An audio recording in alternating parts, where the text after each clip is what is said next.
Of fix assets, ठीक है।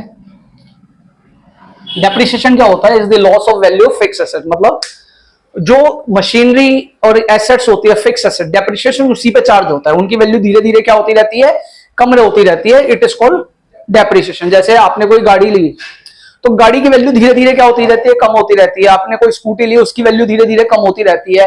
आपने कोई मशीनरी ली, उसकी वैल्यू धीरे धीरे कम होती है, तो इट इज कॉल्ड डेप्रिसिएशन। अब डेप्रिसिएशन लगने के तीन कारण होते हैं। पहला होता है, क्या होता है?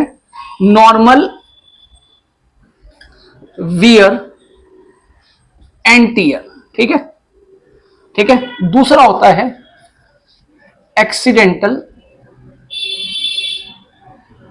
डैमेजेस, और तीसरा होता है ऑब्सोलेंसेस, ठीक है।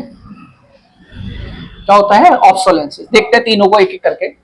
नॉर्मल वियर एंड टियर क्या होता है? जैसे कोई एसेट्स को आप यूज कर रहे हो, गाड़ी को यूज कर रहे हो, मशीनरी को यूज कर रहे हो, तो उसमें धीरे धीरे क्या होती रहती है? टूट फूट घिसती रहती है। बेसिकली एक डेप्रिसिएशन लगने का कारण ये होता है क्योंकि जैसे जैसे मशीनरी को या किसी भी फिक्स एसेट्स को यूज करेंगे उसकी वैल्यू कम होती रहेगी क्योंकि वो घिसती रहेगी। दूसरा होता है एक्सीडेंटल डैमेज। एक्सीडेंटल डैमेज क्या? आग लग गई, एक्सीडेंट हो गया, तो उसकी वजह से भी फिक्स एसेट्स की वैल्यू क्या हो जाती है? कम हो जाती है। और तीसरा होता है ऑब्सोलेंसेस। ऑब्सोलेंसेस क्या होता है? जब कोई नई टेक्निक आती है ना, नई टेक्नोलॉजी आती है, तो पुरानी पुरानी टेक्नोलॉजी की मशीन की वैल्यू कम हो जाती है। जैसे सपोज करो मैं ब्लैक एंड व्हाइट टीवी बनाता था, उसकी मेरे पास टेक्नोलॉजी थी, मशीनरी वगैरह थी।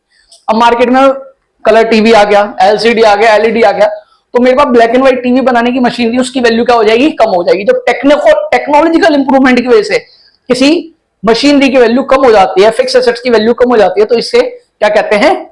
ऑब्सोलेंसेस कहते हैं, ठीक है। क्योंकि आप बेसिक पढ़ रहे हो, अभी 11th का पढ़ रहे हो, तो उसमें दो मेथड है डेप्रिसिएशन लगाने के। वो कौन कौन से मेथड हैं? एक तो है एसएलएम। कौन सा?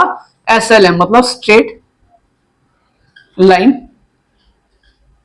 मेथड, और एक दूसरा है WDV मतलब रिटर्न डाउन वैल्यू मेथड। ये दो मेथड है जिसके थ्रू आप डेप्रिसिएशन लगा सकते हो, ठीक है। एक तो है रिटर्न डाउन वैल्यू और एक है स्ट्रेट लाइन। अब स्ट्रेट लाइन को ओरिजिनल कॉस्ट मेथड भी कहा जाता है। क्या बोला जाता है? ओरिजिनल कॉस्ट मेथड भी बोला जाता है। और रिटर्न डाउन वैल्यू को क्या बोला जाता है? एसएलएम बोला जाता है। एसएलएम नहीं, सॉरी, रिटर्न डाउन वैल्यू का एक और नाम है ना, या चलो इसी को रखो, जब दिमाग में आएगा तो बताऊंगा। दूसरा जो मेथड होता है उसे रिटर्न डाउन वैल्यू कहते हैं। इन दोनों में क्या फर्क होता है अब आप समझिए।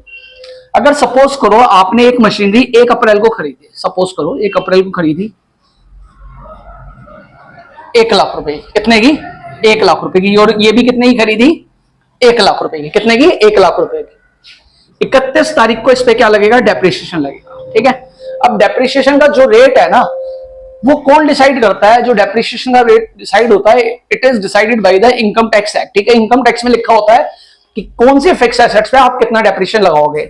आप अपने हिसाब से फिक्स एसेट्स पे कोई डेप्रिसिएशन नहीं लगा सकते, क्योंकि इसके बारे में इनकम टैक्स में लिखा है, अकाउंट्स में नहीं लिखा। तो अकाउंट्स में जो क्वेश्चन आएंगे उसके ऊपर आपको क्वेश्चन के अंदर बता रखा होगा मशीनरी पे 10% लगाना है, इस चीज पे 5% लगाना है, इस पे 15 लगाना है, तो अकॉर्डिंग टू क्वेश्चन आप उस पे डेप्रिसिएशन लगाते रहोगे, ठीक है। तो डेप्रिसिएशन दो टाइम पे लगता है, दो मतलब वजह होती है उसकी, या तो साल के एंड में लगेगा, या जब फिक्स एसेट्स को बेचा जाएगा। क्या? फिक्स एसेट्स को बेचा जाएगा तो हम क्या लगाएंगे? इस पे डेप्रिसिएशन लगाएंगे। तो अभी हम 31 मार्च का समझते हैं। पहले 31 मार्च को सपोज करो इस मशीनरी पे लगता है @10%। देखिए डेप्रिसिएशन एक तरीके का लॉस होता है, ठीक है। अकाउंट्स में इसे क्या बता रखा है? लॉस बता रखा है। और हम अपनी मर्जी से नहीं लगा सकते क्योंकि इनकम टैक्स कहता है। इनकम टैक्स ऐसा क्यों कहता है? देखिए डेप्रिसिएशन एक तरीके का लॉस होता है। अगर आपने सपोज करो एक एसेट्स खरीदी 1 लाख रुपए की और अपनी मर्जी से उस पर डेप्रिसिएशन लगाया, सपोज करो 1 साल में 100% डेप्रिसिएशन लगा दिया, तो जो डेप्रिसिएशन होता है लॉस होता है। तो कौन से अकाउंट में जाएगा? प्रॉफिट एंड लॉस अकाउंट में जाएगा। तो आपका लॉस 1 लाख रुपए से बढ़ जाएगा। 1 लाख रुपए से लॉस बढ़ा तो 1 लाख रुपए से प्रॉफिट कम हो गया, तो आपको इनकम पे टैक्स भी कम देना पड़ेगा। इसलिए आप अपनी मर्जी से डेप्रिसिएशन नहीं लगा सकते फिक्स एसेट्स पे। वो आपको इनकम टैक्स बताएगा किस प्रोडक्ट पे कितना डेप्रिसिएशन लगना है। तो हम ये देखते हैं इस पे 10% लग रहा है, तो ये कितना हो गया? 10% 10,000 रुपए हो गया। कितना हो गया? 10,000। यहां पे 90,000 रुपए आ जाएगा। यहां पे कितना आ जाएगा? 90,000। कौन सी डेट हो जाएगी? 1 अप्रैल 2017, क्योंकि 31 मार्च को जो क्लोजिंग होते हैं वो 1 अप्रैल को क्या हो जाते हैं? ओपनिंग होते हैं, ठीक है। फिर 31 मार्च 2018 आ गई। अब देखो फर्क समझो, जो ये वैल्यू है ना ओरिजिनल, इसी पे डेप्रिसिएशन लगेगा, मतलब फिर दोबारा कितना लगेगा 10,000 स्ट्रेट लाइन मेथड में।